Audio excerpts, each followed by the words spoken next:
बच्चों को दुआएं, बड़ों को सलाम। फ़िज़ा है मेरा नाम। You watching morning with Fiza 24 news पर।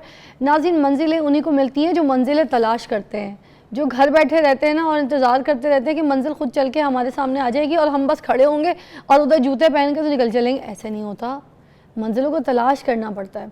आपको क्या पता आपकी मंजिल किधर है?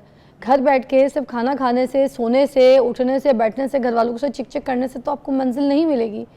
बहुत से ऐसे नालायक बच्चे इसी इंतज़ार में रह जाते हैं कि भाई हमारा तो लिखा है, जो कुछ है सामने आ जाएगा। ऐसा थोड़ी है भाई, आपका लिखा है आपका सब कुछ ऑलरेडी कि आपके साथ क्या होना है, आपके लाइफ चीज़ें, ये सब ट्रैक सब कुछ रिटन है, ऊपर वाले ने लिख दिया है, इसमें कोई शक नहीं। मगर आपको एफर्ट तो करनी है।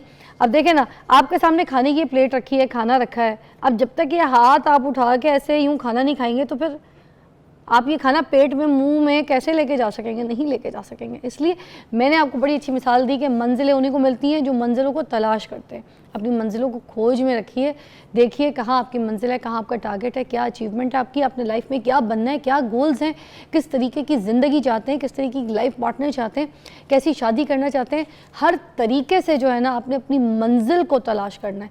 बहुत सारी शादी की नाकामियाँ भी इसी वजह से हैं क्योंकि आपको ये नहीं समझ आता कि आपने किस राइट लड़की से शादी करनी है, लड़की को ये नहीं समझ आता किस राइट लड़के से आपने शादी करनी है। बहुत सी कंपैटिबिलिटीज़ होती हैं, मेंटालिटी मैटर करती है, आपकी आपस की आपकी केमिस्ट्री मैच करती है, आपके डिज़ायर्स मैच करने चाहिए, आपकी आदतें थोड़ी बहुत एक दूसरे की समझ बूझ में बैलेंस होनी चाहिए। ये सारी चीज़ें आप अपने हिसाब से चूज़ करते हैं, अपनी मंजिल, अपने मकसूद तक पहुंचाने के लिए हर चीज़ पे एफ़र्ट करते हैं। तो खैर, अब ये मैंने आपको समझा दिया कि आपने अपनी ज़िंदगी को कैसे लेके चलना है और अपनी मंजिल को कैसे तलाश करना है। सिंपल ये कि आपका स्टाइल ऑफ वे क्या है, ठीक है। अब आज हम अपने टॉपिक्स की तरफ आ जाते हैं। ऑल्दो बहुत सारे डिफरेंट टॉपिक्स डिज़ाइन किए, मगर एक ख़ास टॉपिक जो मुझे लगता है कि जहाँ जब हम गूगल करते हैं ना रिसर्च के लिए, तो वहाँ पर हमारे पास फिलर बूटॉक्स आ जाता है। तो मैंने ये सोचा कि आज क्यों ना हम सब बूटॉक्स को डिस्कस करें कि व्हाट इज़ बूटॉक्स। इसीलिए एक ऐसी ज़बरदस्त डर्मेटोलॉजिस्ट भी मैंने बुलाई है, मैं भी मुतारिफ़ करवाऊँगी आपके सामने। उनको बहुत खुल के, बहुत सच्चाई के साथ बात करती हैं और बड़ी नॉलेज है उनकी, डर्मेटोलॉजिस्ट हैं और बड़ी इतनी ज़्यादा उनकी नॉलेज है कि वो आपको स्किन के हिसाब से हर क्राइटेरिया जो आप सवाल करेंगे वो उस पर आपको बैलेंस जवाब देंगी।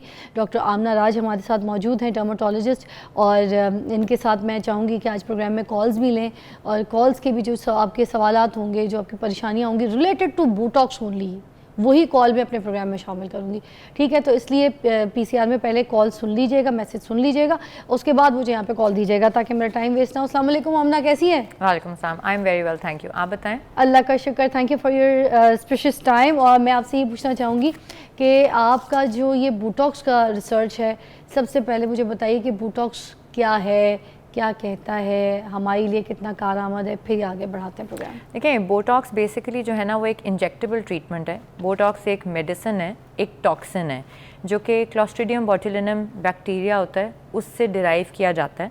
इसका काम ये है कि इसको जब हम मसल में लगाएंगे तो इसने मसल को रिलैक्स करना है, मसल को मूव नहीं होने देना। तो हम इससे फ़ायदा ये उठाते हैं कि जो हमारे मूवमेंट वाले मसल्स होते हैं, जैसे चेहरे पे हमारे माथे के रिंकल्स हैं, हमारी आँखों के हंसने से या स्क्विंट करने से या स्क्रंच करने से हमारी आँखों के इर्द गिर्द जो लाइंस पड़ती हैं, घूरने से जो लाइंस पड़ती हैं, वो एज टाइम के साथ साथ गहरी होती जाती हैं।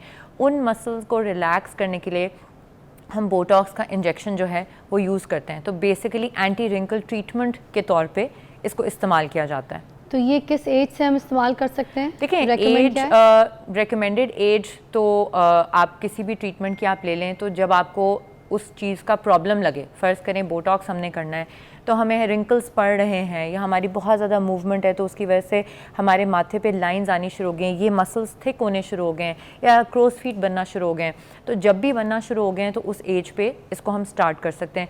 कुछ लोगों को कौन सी हो सकती है, मतलब देखिए, यूजुअली तो प्रिवेंट करने के लिए लोग 25 से 30 के दरमियान भी स्टार्ट कर लेते हैं कि जैसे मूव करते हैं तो हमारी हल्के हल्के रिंकल्स पड़ रहे होते हैं। तो आजकल लोग बेबी बोटॉक्स या सॉफ्ट बोटॉक्स ट्रीटमेंट का नाम दे दिया गया है कि आप प्रिवेंशन के लिए या बहुत ज़्यादा फ्रीज़ ना करने के लिए जो ट्रीटमेंट करते हैं कि आप मूवमेंट को रोक रहे हैं, यानी कम कर रहे हैं ताकि लाइंस ना नजर आए लेकिन फिर भी आपके मसल्स मूव करते रहें। तो उसको हम ये बेबी बोटॉक्स भी इसी मतलब बेसिकली बोटॉक्स का इंजेक्शन होता है लेकिन उसको स्मॉलर डोजेज में लगाया जाता है, जिसको बेबी बोटॉक्स या सॉफ्ट बोटॉक्स बोलते हैं। अच्छा, ठीक है।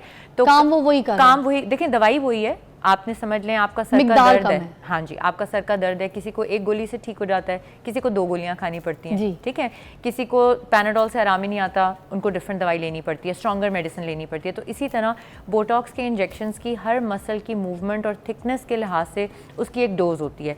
तो जो प्रैक्टिशनर होता है या जो डर्मेटोलॉजिस्ट है, आपका सर्जन है, वो आपको जब डोज लगाता है तो वो कैलकुलेटेड एक डोज लगाता है आपकी मूवमेंट और आपकी मसल की थिकनेस देख के। हम यंग लोगों में भी यूज़ करते हैं। यंग लोगों में इसकी इंडिकेशन, जैसे कुछ बच्चे हैं टो वॉकिंग करते हैं, ठीक है, उनके ये काफ के मसल्स जो हैं, टो वॉकिंग करते हैं तो जैसे टिपी टो वॉकिंग होती है, उससे उनके काफ के मसल्स बहुत स्टिफ हो जाते हैं और वो हील अपनी ज़मीन पे लगा ही नहीं पाते।